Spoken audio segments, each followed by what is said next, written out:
ஒருவேளை தனியாக நிற்கிறீங்களோ தனிமையாக இருக்கிறீங்களோ, எப்படி இருக்கிறீங்க சொல்லுங்கள்? தனியாக இருக்கிறீங்களோ தனிமையாக இருக்கிறீங்களோ பிரச்சனை இல்லை.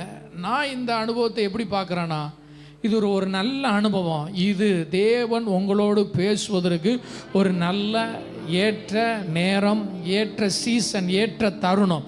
ஏனென்றால் இப்பொழுது பேசுவதற்கு யாரும் இல்லை. ஆமாம் சொல்லுங்கள், அக்கறையாக பேசுவதற்கு யாரும் இல்லை. இப்போ யார் மட்டும்தான் இருக்கிறார்? தேவன் மட்டும்தான் இருக்கிறார். திஸ்பியனாகிய எலியா, அப்படி என்றால் யாரும் அவனுக்கு கிடையாது. இது ஒரு நல்ல தருணம். தேவன் உங்களோடு பேச, தேவன் உங்களை அழைக்க, தேவன் உங்களை ஆஸ்வதிக்க. அதனால் இப்படிப்பட்ட அனுபவங்கள் வரும்பொழுது எனக்கு யாரும் இல்லைன்னு வாட்ஸ்அப்பில் ஸ்டேட்டஸ்லாம் வைக்காதீங்க. ஆமாம், சிலர் வாட்ஸ்அப்பில் தங்களுடைய இருதயங்களை ஃபுல்லாக கொட்டி தீர்த்து விடுகிறார்கள். நான் சொல்கிறேன், அதை அழகாக புரிஞ்சு கொள்ளுங்க.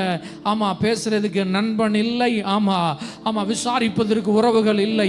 ஆனால் இதை பாசிட்டிவ் எனர்ஜியோடு, ஆண்டவரே இதை நேர்மறையாக எடுத்துக்கொள்கிறேன். இப்பொழுது என் வாழ்க்கையில் நீர் மாத்திரம்தான் இருக்கிறீர். என்னை எவ்வளவு ஆண்டவரே நடத்த முடியுமோ, பேச முடியுமோ, நிரப்ப முடியுமோ, ஆஸ்வதிக்க முடியுமோ, ஆஸ்வதித்து நடத்துங்க.